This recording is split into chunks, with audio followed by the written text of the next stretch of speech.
Evening at 7 o'clock, and so I'll start. I'll give you a brief introduction of my background, what I do at USBE, and then you received the revised syllabus as well as the Zoom log, so you can keep track of your own attendance. And then we'll open up to questions. The 4 o'clock session was amazing. We had about 22 people. All in all, we have 110 candidates. And this is an opportunity to bring up questions and concerns. At the 4 o'clock session, we had like really great questions, and because of that, certain outcomes for supporting all the people who have applied to be interpreters has come up. And so it's a great opportunity to get to know each other. Also, if you have a question, don't put it in the chat. Just unmute and say your name and where you're from, a district or whatever, or a school or a community, whatever it is, and then ask your question. So I won't be monitoring the chat at all. I'll be more interested in focusing on what we're actually doing together. So I'll give you a little bit of background, and there are some people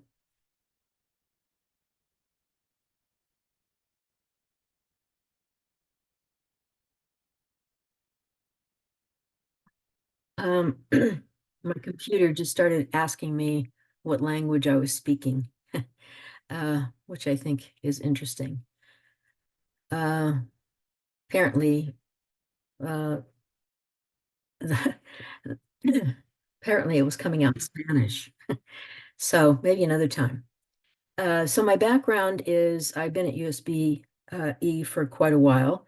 Um, first as a secondary language arts specialist, and then 7 years as the Title III, which is a federal program related to managing funds for schools with students learning English, based on a calculation, so that the allotment or the way in which it's categorized is any district or LEA that has more than their allocation ends up being more than $10,000 or more. And if it's a charter and they don't have that many students learning English, then they can actually join other charters and become a consortium. So that's my background in relationship to funding. I also do monitoring, which means I visit schools all over the state, do classroom observations, and if any of you ever want to come with me, just email me, and we'll put you on a list of peer reviewers.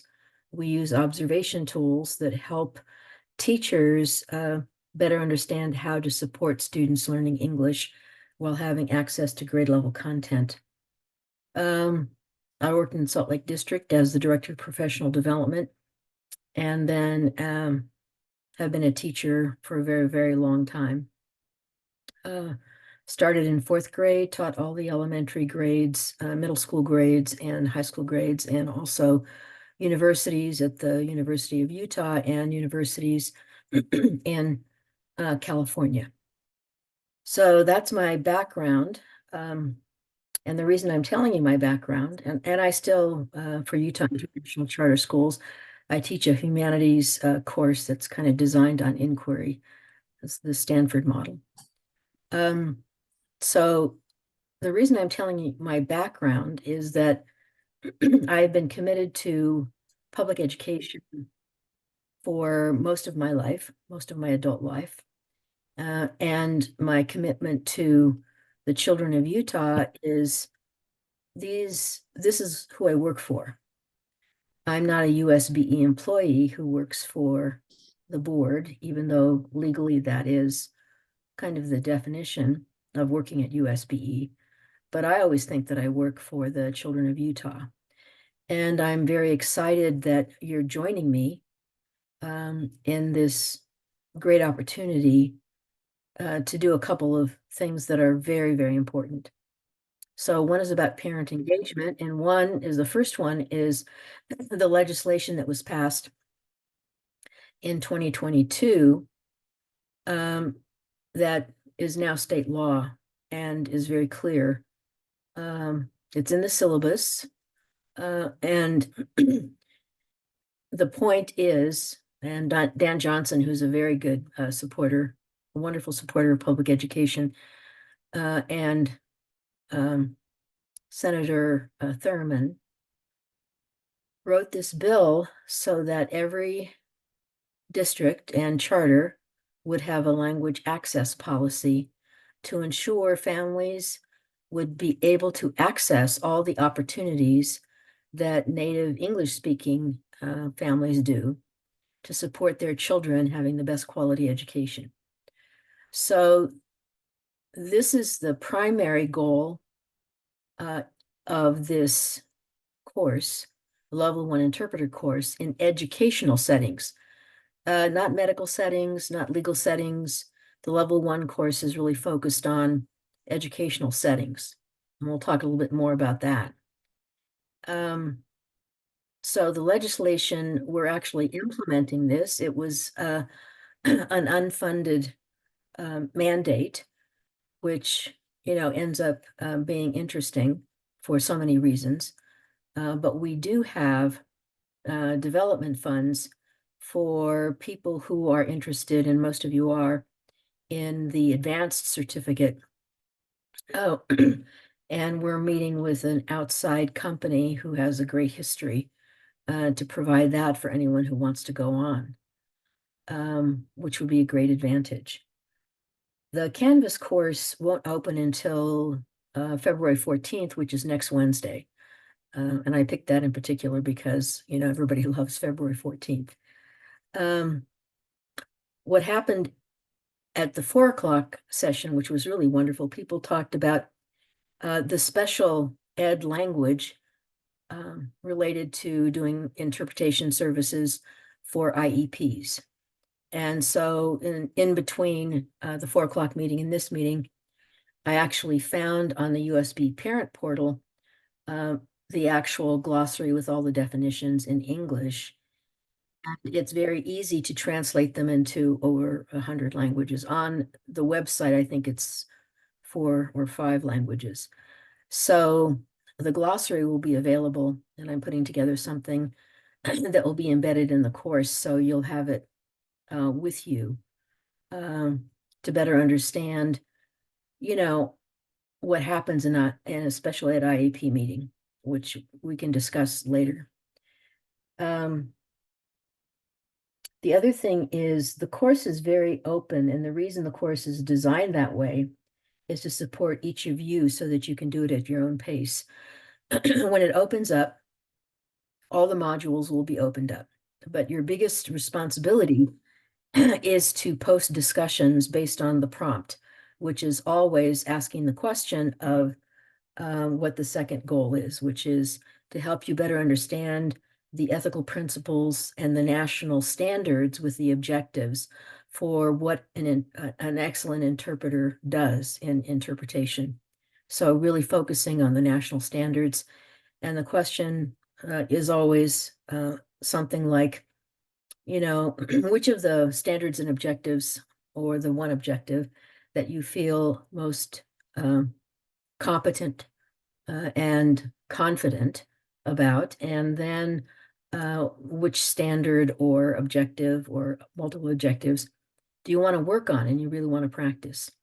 So it's all personalized for your own self-reflection. And the prompts for the discussion posts are important because we're trying to create a community. And, with 110 people, it's kind of a challenge to create a learning community. But I think as adults, we can learn from each other and with each other in a really significant way. And so there are no grades. And the reason there are no grades is that grades tend to create a strange environment of anxiety that actually nobody needs. So if it's designed as an open course to do at your own pace, then the obligation is to interact with the people in that space. because you're colleagues and you're learning from each other and with each other. So you'll get credit for each discussion. There's 1 point, but it's not about points. It's really me reading it and marking it complete. Or if by September 30th, your discussions aren't completed, then they're not complete. So it's a pretty simple process. It's very open. The important thing is not to rush through the course. You have from, Valentine's Day all the way to the 30th of September. And I want to make comments, and I have 110 people to do that. So it'll take me a while, and I have other obligations as well. So certificates will be awarded, and it will be level 1 USBE certificate for interpreter in educational settings. That's what the certificate will be. And that will be awarded by October 15th, probably October 15th, by the time there's correction and conversation. The Zoom meetings will be at 4 o'clock and 7 o'clock on just 8 consecutive Wednesdays, where there's questions and logistics and insights, because many of you have already done lots of interpretation. Some people 2 years, 3 years, 5 years, in all kinds of different capacities. And so, this is an opportunity to learn with each other. I think the other issue is that you can attend the 4 o'clock session or the 7 o'clock session, whatever's convenient for you. Originally I did the evening, but then many people said there were issues with the evening. So you don't have to attend both. And they will be always recorded and then uploaded to the interpreter playlist that we have on the USBE YouTube channel. And all of that, and the link is in your syllabus. And I'll send out reminders, so that, because I know the other issue is, we we all have, other jobs, other responsibilities, we have families. So our time is really important. And because we value the way in which learning happens with adults, the open course and at your own pace is what we want to provide for you. And then options of coming to the 4 o'clock session or the 7 o'clock session on Wednesdays. And there'll only be 8 Wednesdays.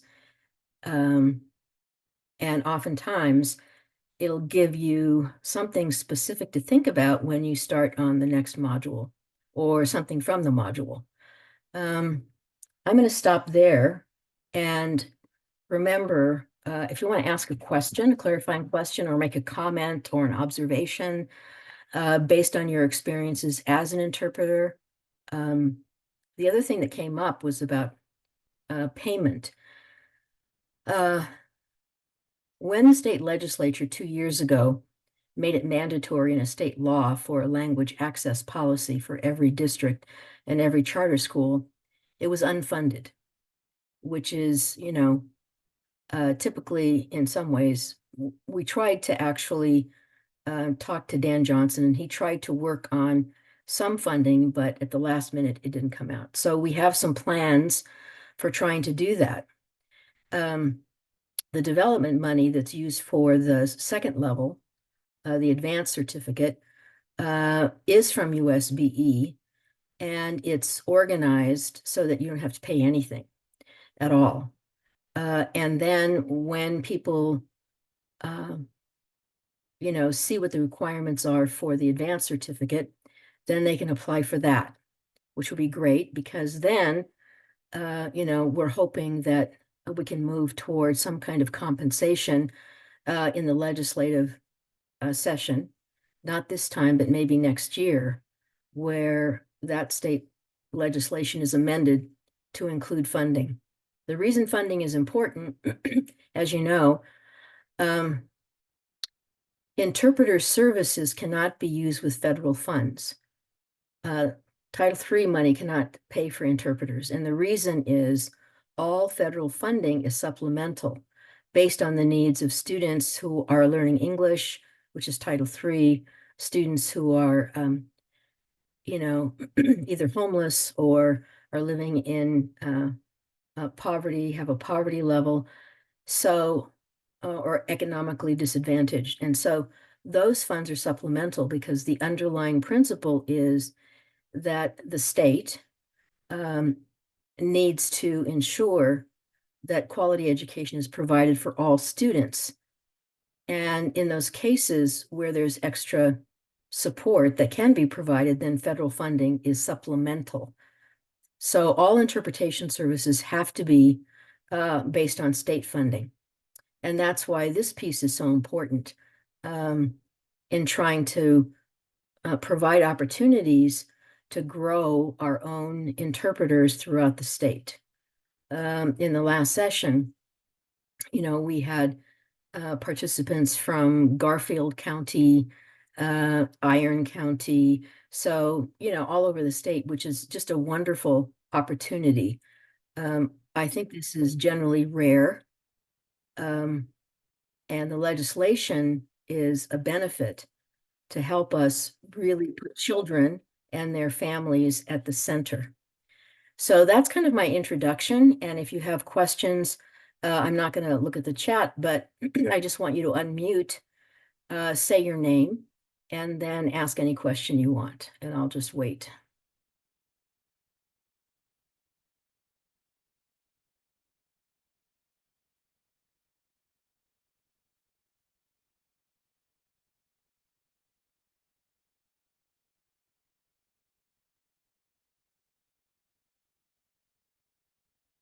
So there were lots of questions in the 4 o'clock session, and that's why I've kind of changed my introduction because of the questions they asked. But if you want to make a comment or talk about your own experience as an interpreter, that was one thing that happened in the 4 o'clock session, and it was really helpful for everybody. We would really appreciate it. And don't be shy, or you can be shy, but if you share with us, it'll really benefit the entire community. It's nice to see we have, almost 40 people here in the evening, and then we had like 21 people, in the afternoon. My Thank name's you. I Krish. am muted if I could talk. Is that okay? Yeah. Yes. Well, I just wanted to share my experience. I've been translating for the school for many, many years, probably going on to 15 years.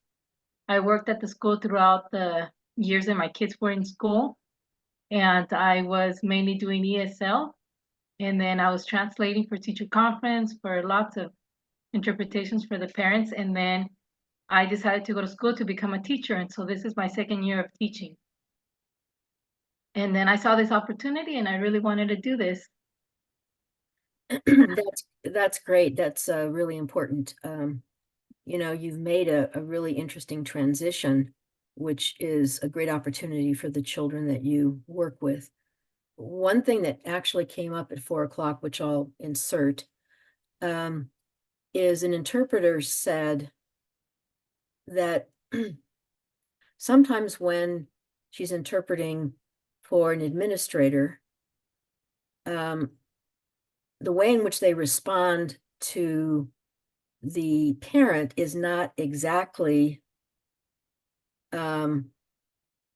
a clear translation. And so another person actually said that she makes it clear that, and this is an ethical principle, it's called fidelity. Fidelity means that you translate exactly, right? Exactly what the administrator or the teacher or the team of educators is saying to the parent. You can't like abbreviate it and summarize it or interpret it. Same thing with what the parent is saying. If the parent is saying something, you have to translate exactly what the parent is saying so that the administrator actually knows, or the educator knows, kind of where the parent is and the kind of support they need to provide. If you're in a situation, and I've thought about this a lot, where you see there's some trying, I don't know exactly what to say, but it ends up not being as clear from the administrator and then confusing. I mean, you're not the one who has to say, can you clarify that? Or if they're saying something that is problematic, you can't correct, I mean, you can't correct the person that's saying it. The example is like, there are these amazing, you have to be really skilled to be a UN translator. So if one country is talking to another country and their cultural differences, you can't decide to make up the cultural differences because it's a disjunction between one country and another country, right? You have to let them figure it out. So the biggest thing is in the way the standards are organized, there's an ethical principle, then the standard, and then objectives. And so the goal is to become really skillful in doing exactly and following the standards in a way that really says what the people are saying to each other with no interpretation. Somebody said, well, this educator is saying this and they're saying it and they don't know that it's wrong or, is somehow going to trigger the person because they don't understand their culture. And I said, well, that's really not your responsibility to educate the educator about, how they should be treating a parent who actually is a client and for the best interest of the child. So that's one simple example of why the course is designed to help you really understand the standards and the objectives and the performance criteria for being an excellent interpreter. Because at the heart of interpretation is the educational experience and access to the kind of quality education that every student deserves. So other questions Can or you hear me? comments? Okay, hi everyone. I am Milvia Santos. I am from the Murray School District. I have been translating pretty much my entire life. As a Hispanic child, you always go with your parents. Then I started working in schools, always translating for parents. And what I find sometimes difficult, and I know that we need to translate or interpret word for word what they are saying with emotions and everything. However, what I find sometimes difficult is when the story goes on and on and on and it just doesn't stop. Do you have any suggestions? No, I'm not going to do suggestions because when you go through the course, there's a YouTube video. There's some videos that you'll actually see what's good and what's wrong about what's based on interpreters, and so they'll give you the hints and the skills, and they'll actually show you what is the most appropriate way to deal with that. Okay, so I'm not the one who's the expert. So I'm the one who is trying to help you better understand what the standards are and then give you visual experiences in the course so you can actually see where the interpreter went wrong and what the interpreter did right. All right, thank you. You're welcome. Okay, so I'm not gonna go to the chat and read the chat. Someone wrote something in the chat. So it's how does it work for interpreters that act in multiple capacities? For example, what if an interpreter is also contributing to the meeting? Okay, so that's a problem. So when you read the standards and you watch the videos, you'll see why that's a problem. As soon as you're involved in something, then it's like a conflict of interest. You're contributing, you're in a situation. I mean, it would be like me facilitating a group. And then as, the facilitator, but then inserting myself so that I'm a participant, right? Because the goal really is for the interpreter, and in the standards you'll see, is to have some kind of objectivity. Because if you're invested in something, it's like school board meetings, state board meetings. They're representing a certain viewpoint, but then they have ideas about how things should go because they're participating. And so then the way they contribute ends up being in their self-interest. So that is a problem for interpreters, just in general. Okay, what other questions you have? These are great questions. Thank you. And also sharing your experiences. Hello, my name is Karina Hernandez.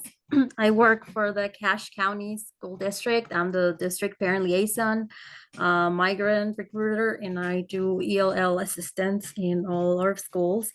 What you were saying makes a lot of sense to me because during our IEPs, I find myself with a lot of questions from parents, like especially when the psychologist or a teacher is going on about concepts, and if the parent doesn't have education, it's really hard for them to understand what this person is saying, and they will just approach to me and in a very quiet voice. When I'm done translating, she or him will be like, and what is that? What does that mean? And then what I do in that case, and maybe I'm in the wrong, I look at the psychologist or the teacher, and then I will tell them, oh, this parent is asking what is this or that. And then they will be like, oh, go ahead. But they do not give me like an explanation. So I like, in that case, like, oh, should I just go ahead and do it? Let them explain, like, or should I just go? Like, I find myself a lot in that situation where it's mostly the parent asking or not understanding what is the meaning of the whole explanation the teacher or the psychologist is giving. Yeah, so I would actually, it'd be interesting to hear what other people say. But I would actually say that when the parent says that, you turn to the educator or the person and you say, the parent wants you to explain what you mean. First of all, you're not you're not a psychologist. So the question ends up being, the people who should be the experts are the ones who are obligated. It's their responsibility, right, to learn the skills of being really clear and transparent with parents. That's the whole point of the legislation that Dan Johnson wrote. It was entitled Parent Engagement in the law. If it's parent engagement and every district has a language access policy that's actually based on the law, then it's their responsibility to explain exactly, to engage parents in the education of their child. It's their responsibility. It's not your responsibility to try to explain what a psychologist meant about something. Other people's observations. Karina, that was a great, great question. Hi, I'm Alondra Navarrete and I work for the Washington County. So just going based off of what Karina said, I translate for IEPs a lot as well. And I do find the same thing where parents don't understand the terms we're talking about because of not having education. So what I do is I ask whether it's the teacher or the psychologist to explain it in a way where the parent would understand in, I guess, regular terms rather than academic terms. Yeah, so that's a great example. And when I send out to you, I'm going to put it in the course, but I'm also going to send out, and this is in the parent portal at USBE. So if you go to USBE and you look at the parent portal, it'll actually have the glossary of all the special ed terms that are used in an IEP meeting. And the explanations are pretty clear, but one of the things that you could also say is, and also it's translated. So when you go to the parent portal, it can be translated into Spanish as well. And I don't know, like 4 other different languages. So that's the other thing about the complexity of educational language. So someone's asking me another, could Shalise, wherever you are, could you just ask the question?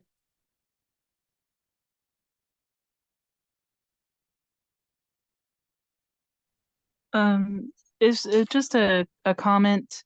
I've seen in schools a lot of times if like the administrator of the staff aren't familiar with the process of interpreting, that they just think it's faster for the interpreter to like provide definitions, that they don't understand like the process of like pausing in between so that everybody's understanding.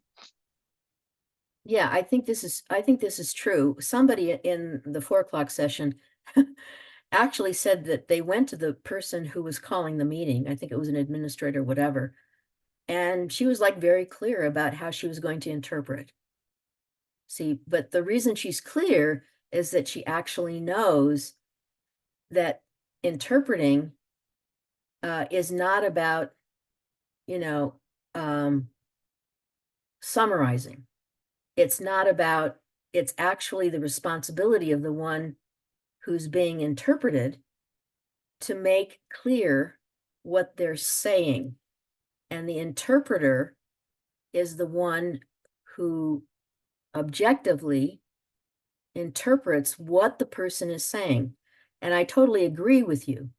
And I think the other thing is, this is a little bit of maybe a revolutionary, but if you have a certificate and you know all the standards and the objectives and the ethical principles, before you translate, if you're called to a meeting, you go to whoever it is and you say, I have a level 1 certificate from USBE, and I want you to know this is how we were trained to interpret. See, then they become more knowledgeable as well, and they assume the responsibilities that they should actually take. They shouldn't be putting those responsibilities on the interpreter. And it shouldn't be about, getting it done fast or anything like that. And yeah, you're going to be in awkward situations, but that's the reason, if you know the standards and you know what the clear objectives are, it makes you more skillful in dealing with people who don't know the process. And thank you for the question. It was really important in your other comment too. Other people. Don't be shy. I mean, you can be shy, but it doesn't really help. Hi, everybody. Good evening. Can you hear me, ma'am? Yeah. Yes. My name is Ehsanullah Arabzai, and I work with the Murray City School District, and I'm the Afghan refugees lead liaison. My question is, according to the standard of the interpretation, if an interpreter in a very kind of rush area where lots of people talking and it's hard for the person to catch what this person said, but you just got the concept or the main idea of the person who wants to be interpreted, or his translation would be presented according to these standards of the interpretation. Is that okay if you just go and get the main ideas and explain it to the person who's responsible to hear what the other person said? Well, when you actually see the video, you'll see, I think it's in the first or second, it might be the first module. You'll see examples of exactly what you're talking about and how, you can be helped to do the best kind of interpretation, even though there seems to be, as someone said before, long-winded people, or to generalize, right? So you'll actually see in the video these different ways in which you can slow down what it is being said for clarity. So once you see that, then we can talk about it again and see if that helps. And I just want to say about Murray School District has done some really, really amazing, incredible work, as Canyons has. Canyons has a summer school for a lot of its Ukrainian, Afghan children. And Murray is, Murray and Canyons are kind of some people who have done some really great, great work with interpretation services. So, I'm just so excited to have you here. Oh, you're welcome. We do have some of our Afghans, to be honest, when they come where they want to present their ideas, especially when they have their own ideas be presented to the right person, sometimes they make rush. Every one of them wants to be the first person to present his presentation, what they want to present to the person who needs to hear. So there would be kind of rush. And you will let them know, hey, I can make interpretation one person at a time.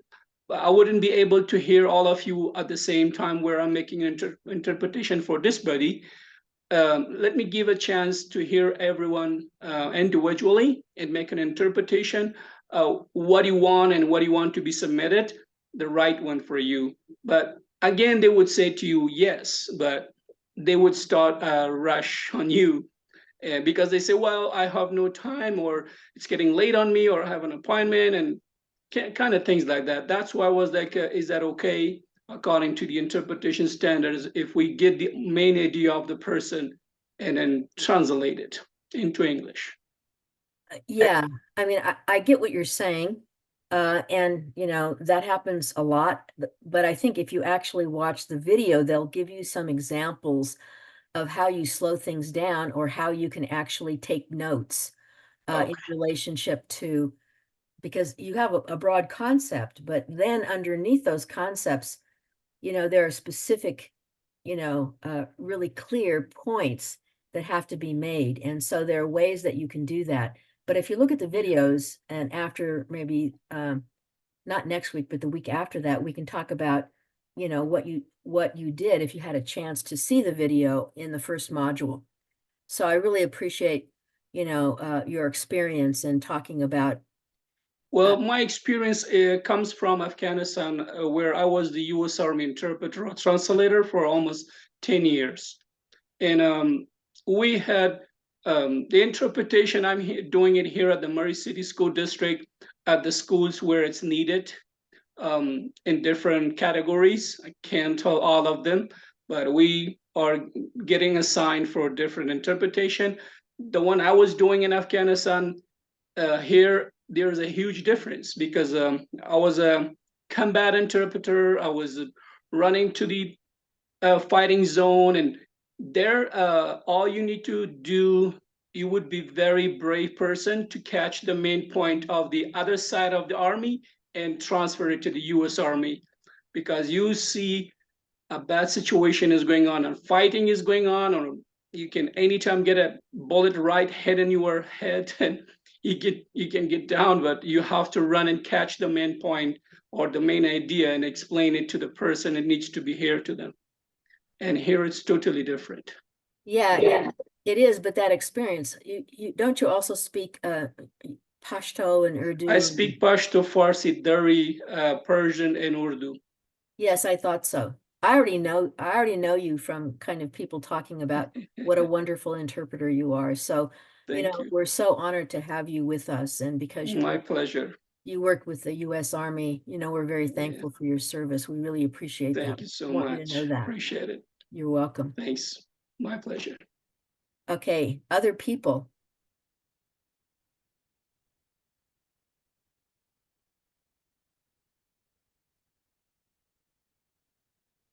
So you realize this opportunity could change the future of all the children in Utah who have the advantage of speaking another language.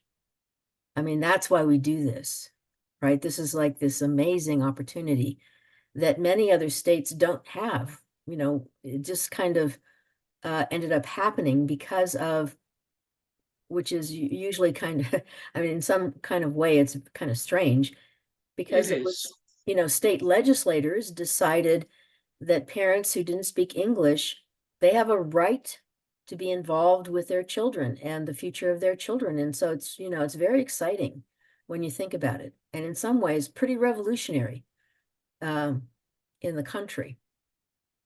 This is Fresha Peacock. I'm the registrar at Fossil Ridge Intermediate. I'm here with Ruth. Ruth Paris. Yes, she works in our RJ room at the school. I just wanted to make a comment that our counselors that we work with, they can't say enough about how much they appreciate interpreters at the school, because it really empowers parents. He has been able to see that as soon as a parent can communicate and convey what they're thinking, they change there's a shift in how they are. First, they come in a little bit sheepish because they're relying on a child to interpret. And then by having an interpreter, they're so empowered. And our counselors have noticed that, and they're just so grateful for that. So we're excited to be able to help our school. And I'm especially, I can speak for myself, I'm excited to learn from all of you because this is new for us. I've been speaking Spanish my whole life. I used to interpret for my parents, like the other young lady said, and I've been doing it my whole life. I also help with the military, but we're so excited to help empower these parents. And I know they are so appreciative afterwards. It's really humbling. And so we're looking forward to learning from all of you. So. Sorry to Another thing, interrupt. I'm Ruth Perez, and I worked for the state of California, and I was a certified interpreter for our hearings. But this is a whole new, different experience. The subject that we're translating, it's very sensitive, and we feel happy, proud that we're helping out. Yeah, Yes. thank you for sharing that. I think, the whole issue about what happens at registration ends up being pretty serious for families who come and just don't know the system and are lost, and there are no interpreters there, or there are, but they don't interpret as well as they could. Wasatch is a good example because they have a family. I've actually seen this happen when they go to the high school. There's at the counter, there's a Spanish speaking, secretary. There are other secretaries and they're Spanish speaking. And then they'll walk the parent, over to the family center where there is a Spanish speaking family advocate and liaison. And that's really important. The thing about counselors that ends up being really challenging, and this is from my own experience, is that after registration, when they see that the student speaks another language other than English, they make these assumptions about the student, and then the student ends up getting programmed into classes that are the lowest level, instead of meeting with the parents and understanding the background. A student that I work with at a particular high school, I met him as a ninth grader. He speaks 4 languages, as well as the beginning of English. And his father has 2 doctorates, and his mother is a mathematician. But, when he registered, they didn't, they just assumed that he should be in the lowest level ELD classes. And I appreciate that comment because I know that when I worked in San Pete County, that was one thing that was frustrating, is that they would not hold our Hispanic kids to a higher standard. They made it too easy, and I think they did them a disservice. Yeah, so I'm going to tell you the positive thing about this. The positive thing about what happened to Rahul was that a science teacher went to the counselor and said, well, why is he in my class? I mean, he should be in honors biology. Why is he in earth science in like an ELD class? And so he got changed. And then I started doing an independent study with him. And he took an AP World History class. And then this AP Psychology teacher recruited him for AP Psychology.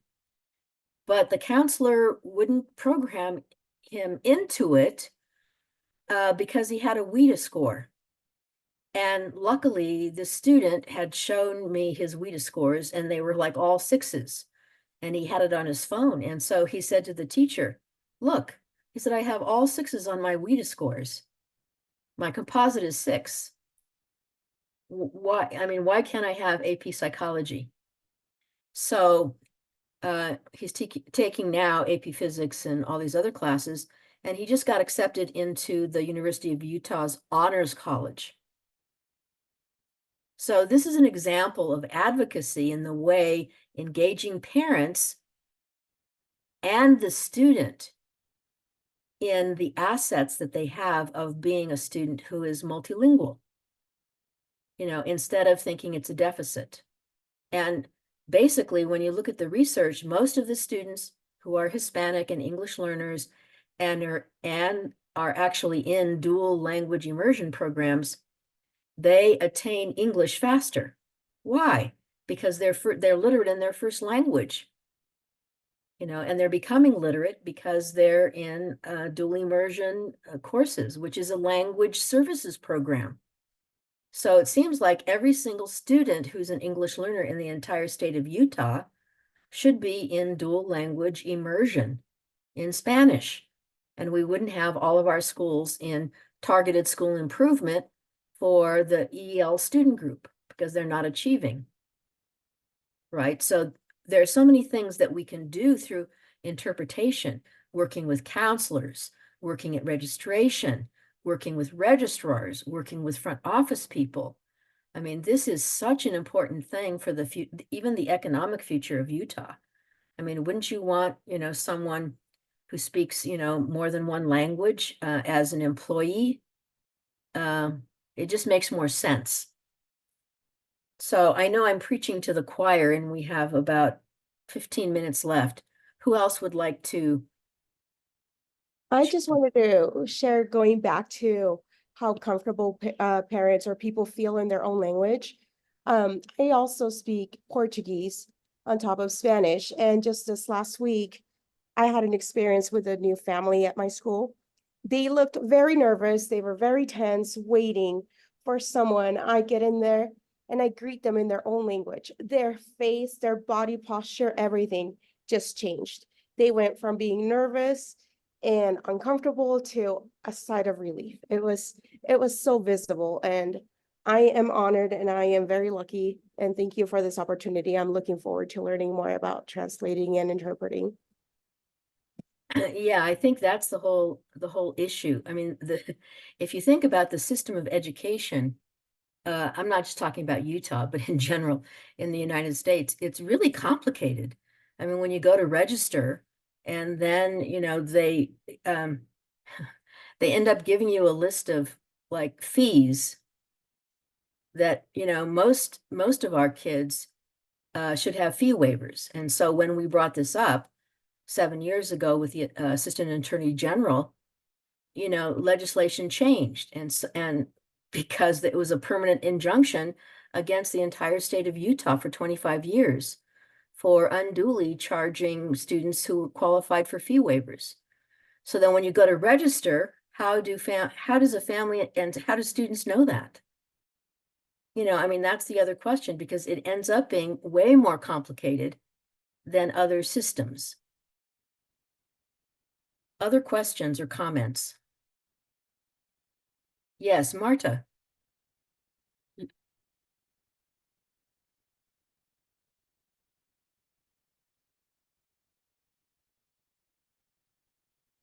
You have to unmute, Marta. Okay, I did it. That's what I was trying to figure out. Sorry.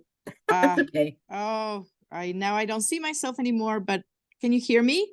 Yes, we can hear you. Okay. So I had an experience at my last interpreting where they were talking about communication issues for a child. And apparently, so the mom was there, they were doing the IEP, and I saw a need that wasn't being met. And I'm glad that you're asking for questions, because I wasn't sure what to do, because I felt, so just a little background, I used to work at the school for the deaf. And so I helped I helped the teacher to train parents on how to increase language at home. And so I got a little taste of that, and I had that experience. And I noticed that in this case, when they were doing the IEP, there was nothing said to the parent about what they could do to increase language in the home.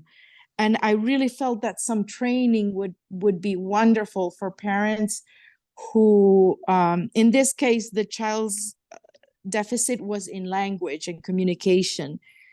And I wasn't sure if it was something that was okay to do, but I figured it would be okay. And I just spoke for like 3 minutes. I asked if I could say something. First, I said in English so they would know what I was saying.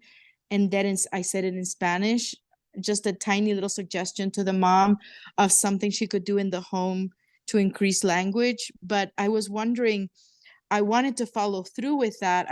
I guess I'm wondering if I can talk to you at a later time about this. Well, I'm just going to say that one of the big things that you have to do is when you go through the modules and you watch the videos, you'll see what an interpreter is supposed to do and not as a participant. So I Yes. think that will really help you, because the question ends up, so I'm just going to put it like really, I'm a really direct person. Yes. So I'm going to put it to everybody that Yes.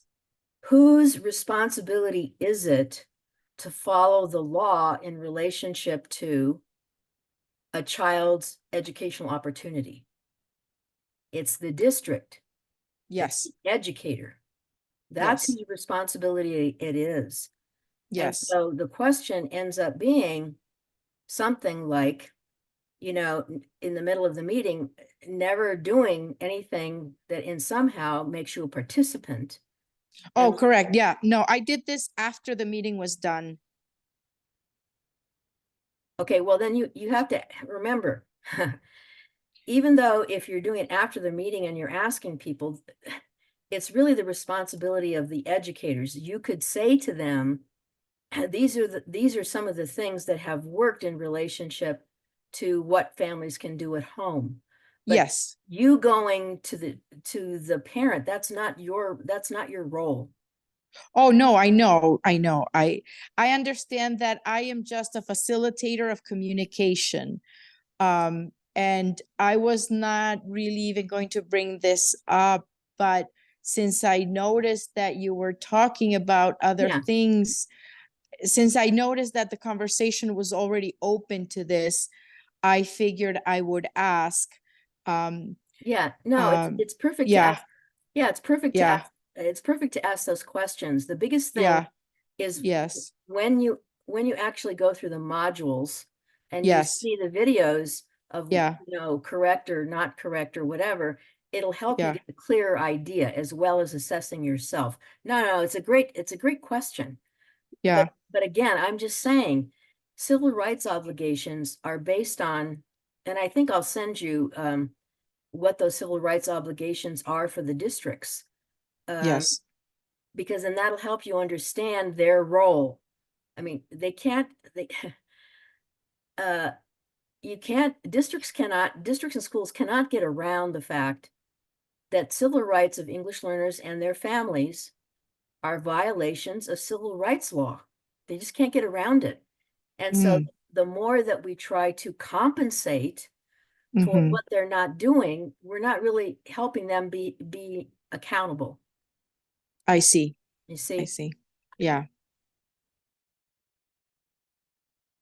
Okay, anyone else? We only have 7 minutes.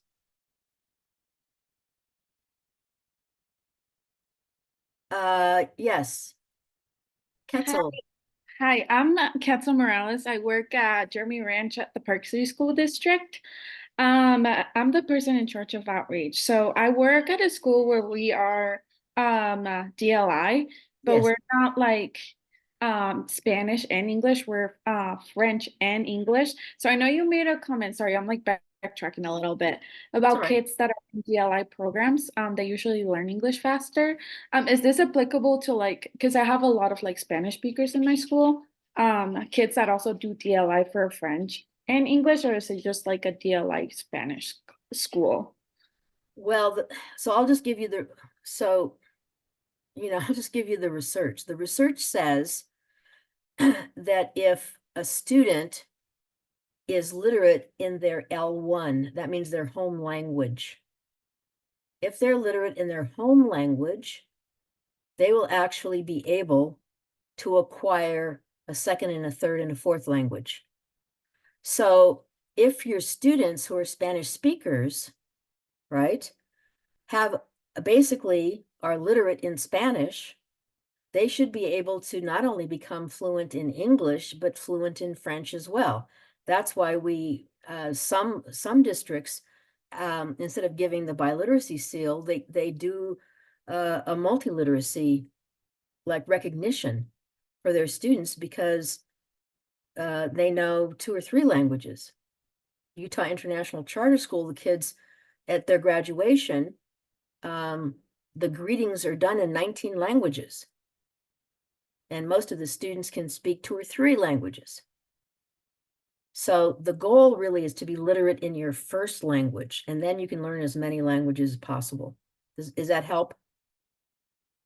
Yeah, thank you. You're welcome. So at the last minute, someone at the very last minute asked me how many languages I speak, which I thought is always an interesting language. People assume that I'm a native Spanish speaker. I'm not a native Spanish speaker. And the reason I'm not is that I'm so old that the only way you could be an academic is to translate into 2 approved languages. You had to translate original texts in only 2 languages. Those 2 languages were French and German, not even Spanish. And so to be an academic, you had to actually become skillful in translation of one of those 2 languages. So my final exams, my master's level exam, was translating an original text from the French. And then, you know, the other things based on my doctorate, you know, I studied other languages, but we never spoke Spanish at home. And my mother never spoke Spanish for lots of reasons, as probably many of you already know. Okay, so so that's my confession. Is there anything else? You guys are great. You know, I just love you. You know, this is a revolution. This is so amazing.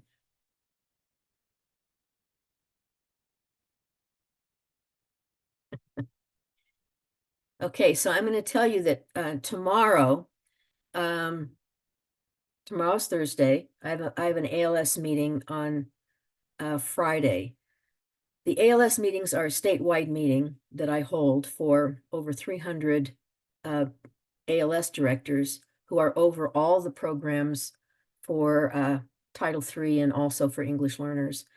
And I'm going to bring up some of the issues that we've talked about because it's important that our work intersects with the dual immersion specialists and the curriculum specialists and the counseling programs, you know, and everybody.